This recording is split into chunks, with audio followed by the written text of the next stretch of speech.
Recibimos de nuevo en su programa a Fernando Navarro García. Hola, Fernando. Hola, Raquel, muy buenas tardes. Hoy para hablar de uno de los personajes más significativos de la historia judía, de la historia de la resistencia judía, Mordejai Anilevich. Efectivamente, un gran personaje, por eso hoy lo incorporamos a la categoría de personajes de luz, ¿verdad?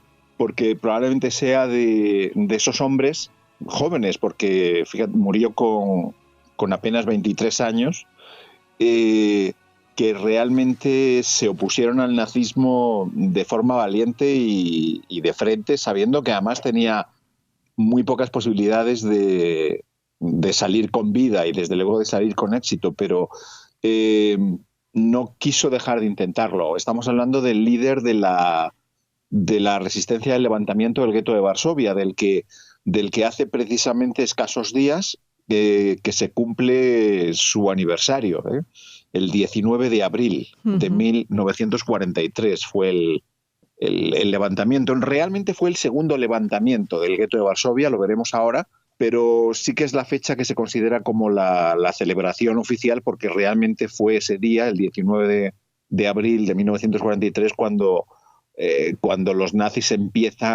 intentan iniciar una de las deportaciones, de las últimas deportaciones de la población que quedaba en el gueto, la población judía que quedaba, y es justamente nuestro protagonista de hoy, Anilevich, quien ha estado organizando previamente toda la guerrilla y toda la insurrección y todo aquel golpe enorme que supuso el orgullo nazi. Hay que tener en cuenta también, Raquel, que esto es un detalle que a menudo pasa inadvertido, que el 19 de abril de 1943 era el día previo al 20 de abril. Y alguien dirá, ¿y qué pasa el 20 de abril? Bueno, el 20 de abril en la Alemania nazi era un día de fiesta nacional porque se conmemoraba el cumpleaños de Hitler. Sí.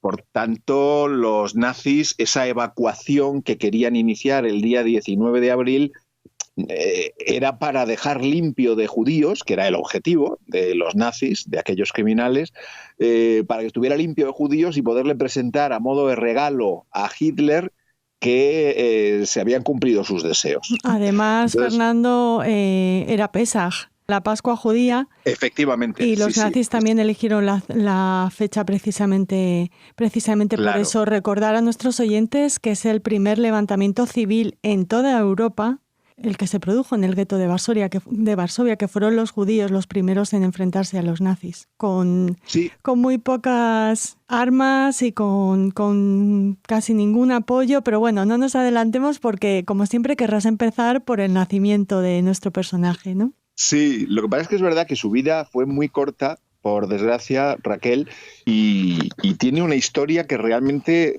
se puede concentrar toda ella, o todo lo que realmente nos emociona hoy en día, a los que le recordamos, se puede concentrar básicamente en 2 años. Porque, bueno, él nace en un barrio muy pobre, en un suburbio de Varsovia, Povisla.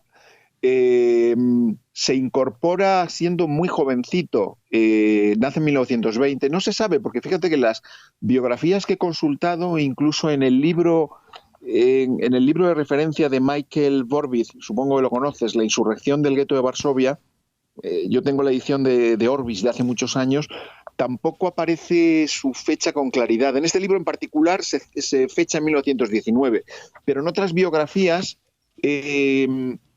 aparece 1920. En cualquier caso, él nace prácticamente cuando acaba de terminar la Primera Guerra Mundial y muere antes de que termine la Segunda. Nace en una familia, como decía, muy, muy humilde, y muy jovencito se incorpora al movimiento sionista socialista, cuyo nombre es Hashomer Hatzair. Hashomer Hatzair, sí.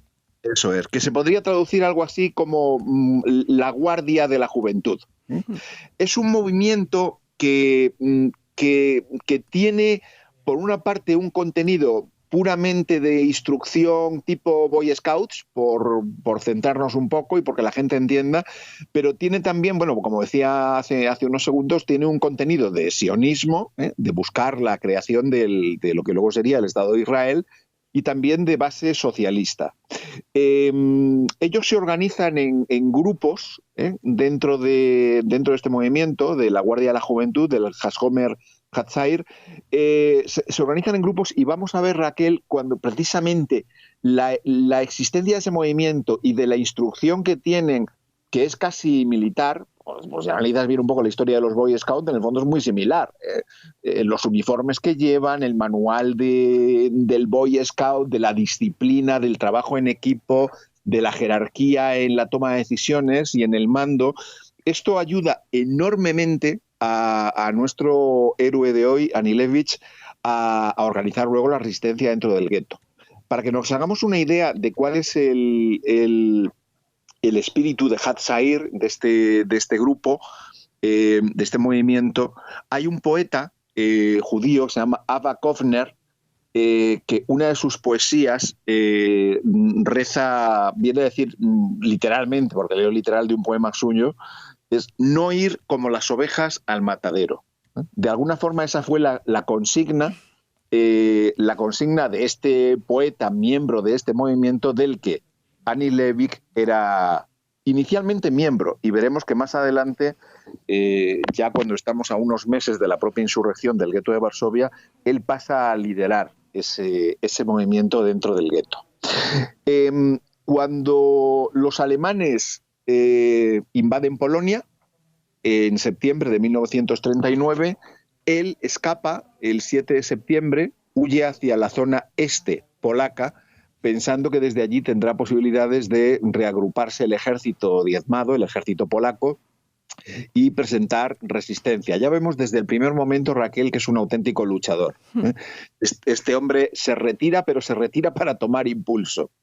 Pero claro, la historia nos recuerda también que la invasión de Polonia fue realizada casi de forma simultánea por nazis, primero en septiembre de 1939, el 1 de septiembre, pero 3 semanas después los rusos, la Rusia soviética, invade Polonia justamente por el este, en un ataque en pinza que además había sido previamente concertado. Recordemos que en 1939 estaba vigente el pacto Ribbentrop-Molotov, era un pacto, eso es, que era un pacto de no agresión, básicamente, pero también, como luego se ha descubierto por algunos protocolos secretos, era un pacto que lo que hacía era acordar el desmembramiento de Polonia entre comunistas y nazis. En ese momento, cuando se encuentra realmente entre dos fuegos, el fuego nazi por el fuego soviético por el este y el nazi por el oeste, él intenta llegar a Rumanía y desde allí organizar algún tipo de vía de evacuación de judíos emboscados en aquel ataque conjunto hacia Palestina. Cae en manos de los soviéticos, cae prisionero en manos de los soviéticos y está un tiempo prisionero, pero no demasiado. Es liberado probablemente por sus simpatías con el movimiento socialista y se va a vivir a finales de 1939, principios de 1940, se va a vivir al gueto de Varsovia. Desde el gueto de Varsovia él consigue salir hacia Lituania, a Vilma en particular, el puerto de Vilma, donde se habían concentrado muchísimos judíos que habían huido tras la caída de Polonia. Recordemos que todavía Vilma, Lituania, no estaba en poder de los nazis, era territorio soviético. Y él lo que trata es, en ese instante, y sigue de nuevo el guerrero, Anielewicz, como resistente auténtico, él intenta convencer a la población judía que se había exiliado, por lo menos a los más jóvenes, que se enfrenten a los nazis, que vuelvan a Polonia para enfrentarse a ellos. Ya en Varsovia, de nuevo, en compañía de una persona que es muy próxima a él, no solo por ser su novia, Mira Fugger, sino también porque es compañera de combate. En el gueto de Varsovia empieza a organizar las guerrillas urbanas en 1940, antes de la primera gran deportación, empieza a organizar las guerrillas urbanas bajo el paraguas, insisto, del Hashomer Hatzair. Y empieza a organizar esos grupos. Es precisamente Anielewicz el que en el gueto empieza a mantener vivo el espíritu de los judíos, que eso es esencial, porque no olvidemos, pues lo sabemos bien, Raquel, el gueto de Varsovia estaba en manos de instituciones títeres montadas por los propios nazis, pero con testaferros, con los Judenrat, los consejos judíos, que es verdad que estaban integrados por población del propio gueto, pero que de alguna forma no eran más que títeres al servicio de los propios verdugos. Los Judenrat se les ha criticado históricamente mucho, y con gran dureza, por ejemplo, Hannah Arendt en Eichmann en Jerusalén. En el fondo intentaban hacer lo mejor posible para que el dolor de la población del gueto fuera el mínimo posible. Sí, pero sí que es cierto que, perdona que te interrumpa, que sí que es cierto que él tuvo que sufrir la oposición de algunos de los dirigentes del Judenrat. Luego no tanto, ¿no? Cuando ya... Sí, claro, porque él cuando crea los grupos antifascistas, que es realmente como los llama, cuando crea los grupos antifascistas, estos sí son antifascistas de verdad, Raquel, no ciertas cosas que se ven hoy en día, ¿no? Pero cuando crea esos grupos, claro, tiene un contenido claramente socialista, y eso no gusta en una parte de la población polaca y judía que vive en el gueto. Bueno, y también porque pensaban que podían poner en peligro la vida, claro, más todavía. No eran conscientes de que era inútil intentar salvarse de esa manera, ¿no? Y creían que los guerrilleros iban a poner en peligro la vida de más judíos. Claro. Y en el fondo, si lo miramos, la historia, Raquel, el otro día, bueno, lo comentábamos ahora cruzándonos unos mensajes, ¿no? Pero yo siempre en estas situaciones me planteo qué haría yo en una circunstancia así, ¿no? Porque la teoría nos la sabemos todos muy bien. O sea, yo sé lo que me habría gustado hacer, pero no tienes muy claro al final, cuando te estás jugando no solo tu vida, sino la de tus hijos, la de tu familia, la de tus vecinos, la de tus amigos, en el fondo no sabes qué es lo mejor. Hoy en día, cuando miramos desde la cumbre, ¿no? Desde la atalaya de la historia, y miramos con 70, 80 años hacia atrás y sabemos lo que ocurrió, tenemos la certeza de lo que ocurrió, todos decimos, por supuesto, yo me habría echado a la calle. Pero el Judenrat eran personas mayores, pues con muchos temores, recibían muchísimas informaciones, algunas falseadas, otras exageradas, otras ciertas, y entonces en aquella amalgama de información de nos están matando, nos están exterminando, simplemente nos están desplazando a territorios del este para que empecemos allí una nueva vida. Bueno, en el fondo decían, no enfademos a los verdugos porque tienen un poder enorme, nos van a exterminar y nuestras condiciones de vida van a ser muchísimo peores de lo que ya son. Entonces, bueno, es una decisión que hoy la juzgamos con mucha severidad. Vuelvo a Hannah Arendt, pero claro, Hannah Arendt escribe Eichmann en Jerusalén, yo creo que es del año 61, ¿no? 61, 62 el libro. Ya había llovido mucho y ya se sabía bastante de lo que allí ocurrió. El caso es que él no recibe el apoyo de una parte de la población del gueto, sobre todo la población adulta, pero sí recibe enorme simpatía de la población más joven. Y es también lógico. Él tiene en ese momento poco más de 20 años, 20, 21 años debe tener. Y a través de estos grupos de guerrilleros dentro del gueto se empiezan a editar publicaciones, empiezan a traficar con mercancía que es necesaria para que la vida en el gueto sea medianamente humana. Por ejemplo, medicamentos, herramientas, una alimentación básica. Empiezan a tener seminarios, cursos de formación. Bueno, y esto es lo que de alguna forma, y empiezan a preparar realmente una futura revuelta. Ellos no tienen claro cuándo va a ser, pero sí están preparándose para que cuando llegue el momento de combatir no vayan, como decía el poeta Kofner, no vayan como las ovejas al matadero. Se niegan a eso y para eso se preparan. En 1942, cuando vuelve de Silesia, él vemos que entra y sale del gueto habitualmente para intentar organizar movimientos de resistencia fuera de la propia Varsovia.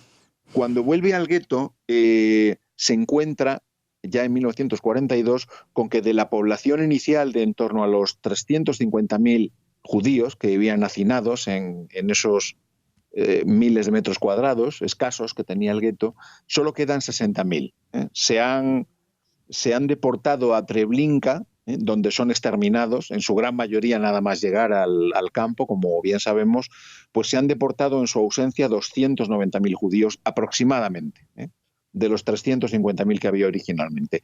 Y en ese instante, Anilevich decide unirse a la Azov, que es con Z, C-O-B, que es la organización de combate judía, que tiene su sede en la famosa calle Mila 18, sí. Que es donde él muere al final. Me adelanto, pero estamos ya próximos al levantamiento y a su fin, ¿no?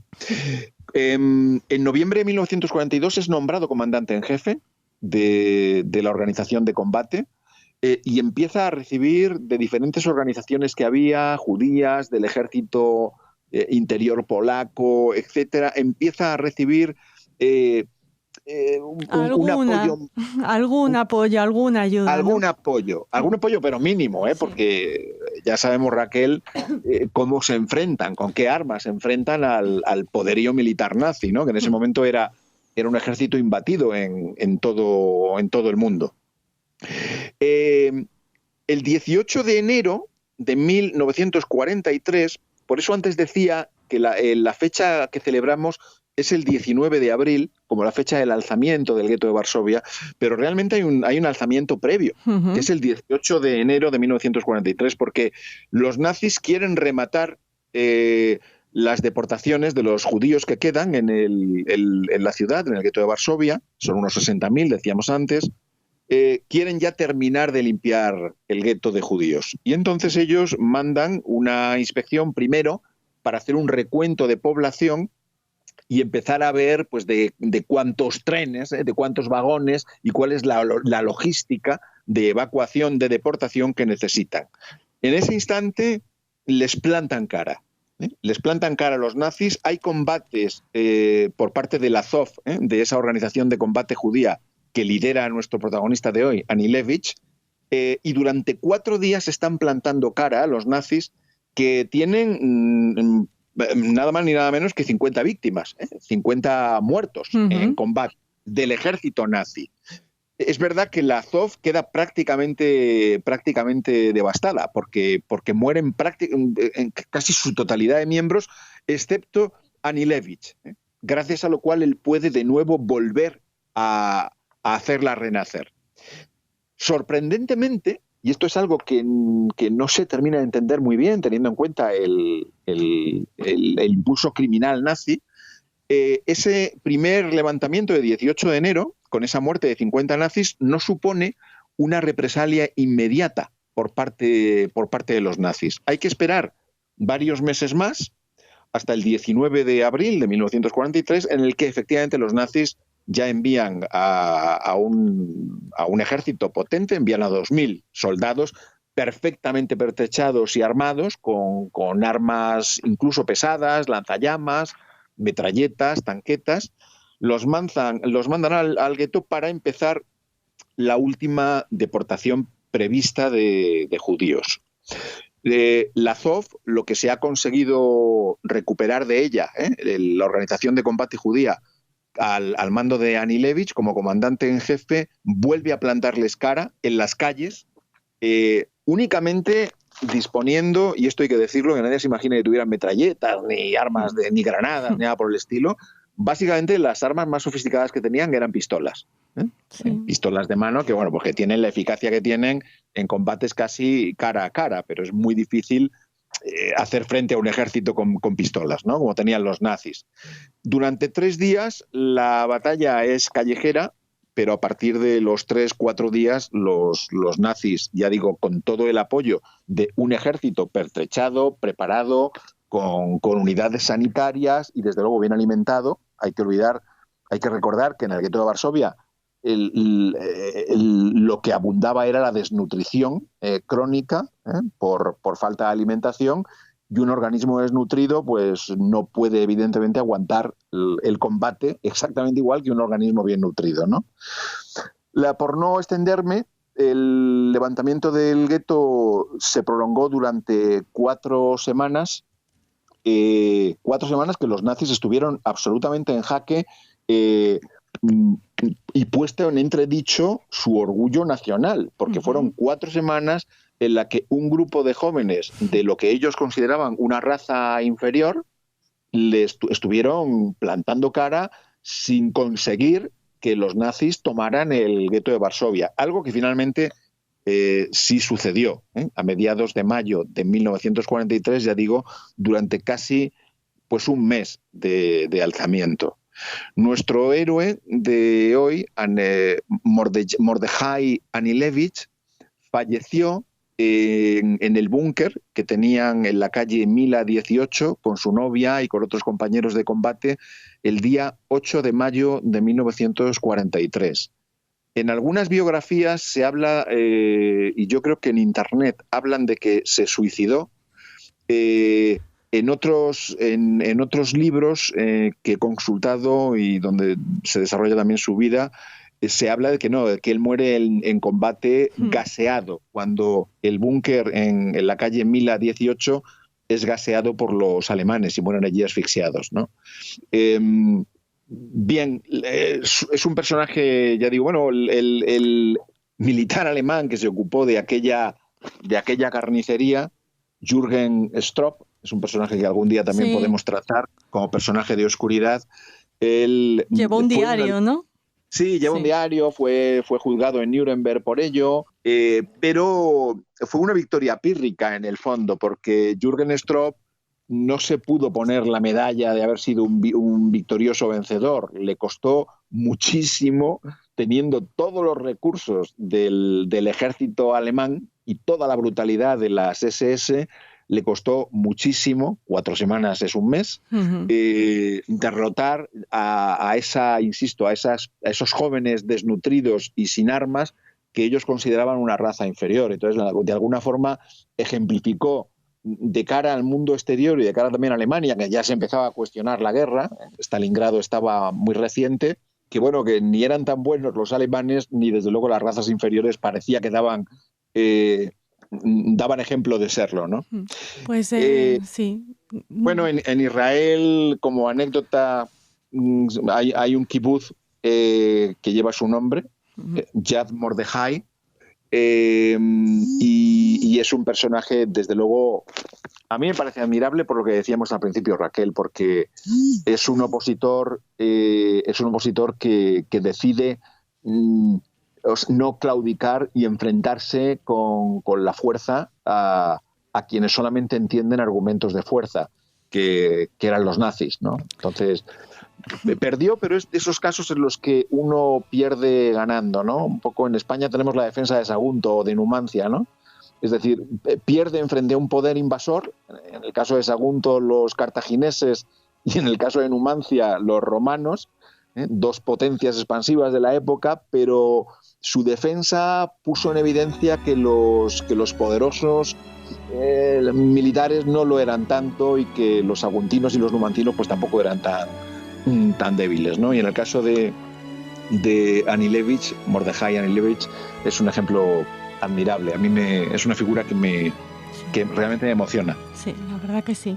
Nuestro homenaje para él. Te agradecemos mucho que hayas hecho coincidir este programa casi con el aniversario del gueto de Varsovia. Les recomendamos a nuestros oyentes todos los programas que desde el principio de Radio Sefarad hemos dedicado a este importantísimo hito en la historia judía, y eso, nuestro reconocimiento a Mordechai Anilevich y a todos los luchadores y héroes de la Shoah del gueto de Varsovia. Muchas gracias, Fernando. Hasta la próxima semana. Un abrazo muy fuerte, Raquel, y al resto de oyentes, y hasta la próxima semana.